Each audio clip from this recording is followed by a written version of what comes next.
নমস্কার বন্ধুরা, আশা করি আপনারা সকলে ভালো আছেন। কাকলি কিচেনে সকলকে স্বাগত। আজকে আমি বানিয়েছি 2 in 1 সন্দেশ। সন্দেশটি বানানো খুব সোজা এবং খুব কম খরচে তৈরি হয়ে যায়। তাহলে চলুন কিভাবে বানিয়েছি দেখা যাক। আমি একটা কড়া বসিয়েছি। এখন আমি প্রথমে দিয়ে দিচ্ছি 1 কাপ ময়দা। গ্যাসটাকে লোতে রেখে ময়দাটাকে হালকা একটু নেড়ে নেবো। প্রথমে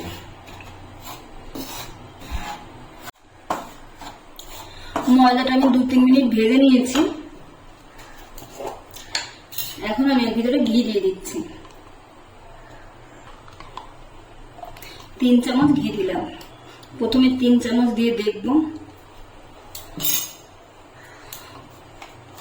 লাগলে পরে আবার একটু দেব।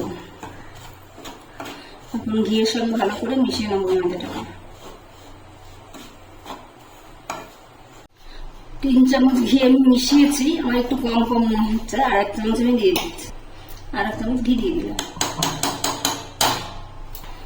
এখন আমি গ্যাসটা লোতে রেখে ভালো করে ময়দাটাকে ভেজে নেব। গ্যাসটা হাই করা যাবে না, অনবরত নেড়ে দিতে হবে, নিজে যেন না লেগে যায়। গ্যাসের ফ্লেমটা লোতে রেখে আমি 5-6 মিনিট ধরে এরকম ভেজে নিয়েছি। এখন দেখুন অনেকটা নরম নরম মনে হচ্ছে, তার মানে ঘি ছাড়তে আরম্ভ করেছে, আর মানে সুন্দর একটা গন্ধও বেরিয়েছে। এখন ময়দাটা ভাজা আমার হয়ে গেছে। আমি এখন এটাকে সাইডে রেখে দেবো। ময়দাটা হালকা ঠান্ডা হয়ে গেছে। এখন একটু হালকা ঠান্ডা করে নিয়েছে। এখন আমি এর মধ্যে গুঁড়ো দুধ মিশাচ্ছি।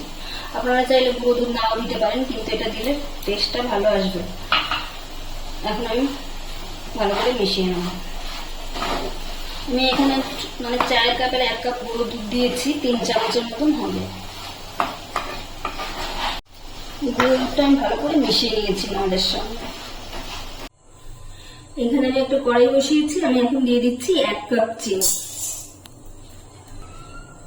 জল দিচ্ছি 1/2 কাপ। 1 কাপ ময়দা দিয়েছিলাম, 1 কাপ চিনি দিলাম। এখন আমি চিনিটাকে ভালো করে গলিয়ে নেব। চিনিটা আমার গলে গেছে। চিনিটা গলে যাওয়ার পরে 1-2 মিনিট আমি জাল করে নিয়েছি। এটা এক তারের একটা শিরা তৈরি করতে হবে, এক তার হবে যাতে।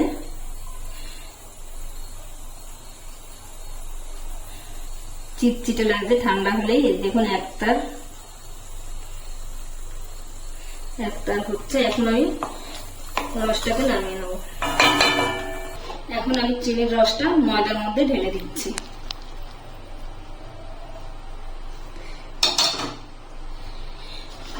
এখন ভালো করে মিশিয়ে নেব।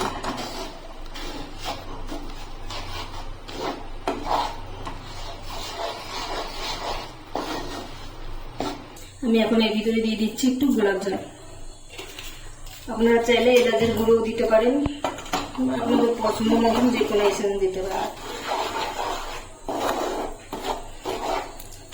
ভালো করে মেশাতে হবে। আমি গ্যাস থেকে নিচে নামিয়ে নিয়ে এসে এখন এটাকে নাড়ছি। আপনাদের যদি অসুবিধা মনে হয়, যদি পাতলা, খুব বেশি পাতলা মনে হয়, তাহলে লো ফ্লেমে রেখে 1-2 মিনিট একটু জাল করে নেবেন। আমি কিন্তু নামিয়েই নিয়েছি গ্যাস থেকে। এখন আমি ঠান্ডা করে নিচ্ছি। আমার অনেকটাই জমা বেঁধে গেছে। এই যে এখন দেখুন প্যান থেকে ছেড়ে আসছে। এখন আমি একটা থালায় নামিয়ে নিচ্ছি, নাহলে এই প্যানের মধ্যেই জমে যাবে।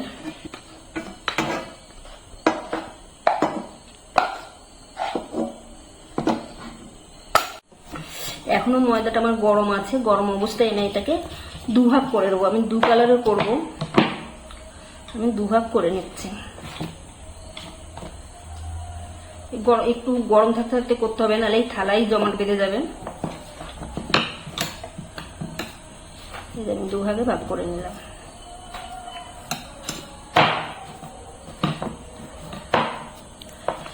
একটা তো রোজ ওয়াটার দিয়েছি, এই ফ্লেভারই থাকবে। এটার মধ্যে আমি একটু দিয়ে দিলাম স্ট্রবেরি এসেন্স, আর দিয়ে দেবো একটু কালার। সামান্য পরিমাণ একটু কালার দেবো আমি, 1 ফোঁটা।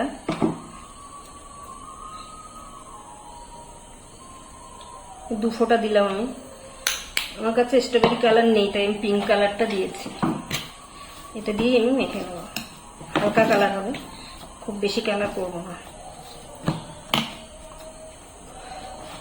আমি 2 ভাগ করে নিয়েছি। আমি সাদাটা আগে দিয়ে দিচ্ছি, আর এক ভাগে কালারটা পরে দেবো।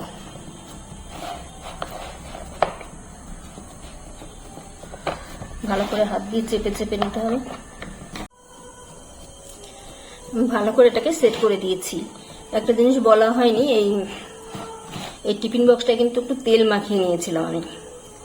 তেল মাখিয়ে নিলে বের করার সময় অসুবিধা হবে না। এখন আমি এই কালার আলাটাও দিয়ে দিচ্ছি এর উপরে, বসিয়ে দিয়ে আমি ভালো করে চেপে চেপে সেট করে নেব।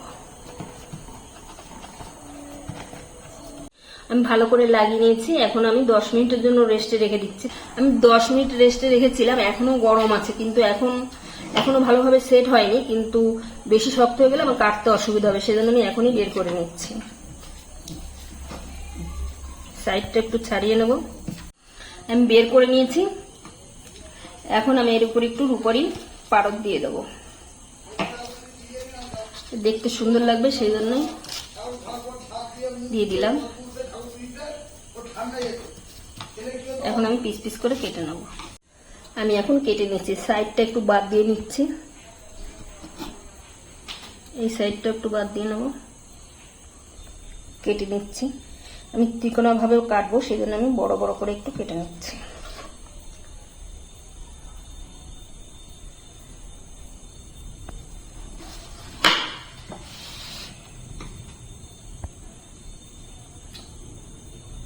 এখন মাঝখান দিয়ে কেটে নিচ্ছি।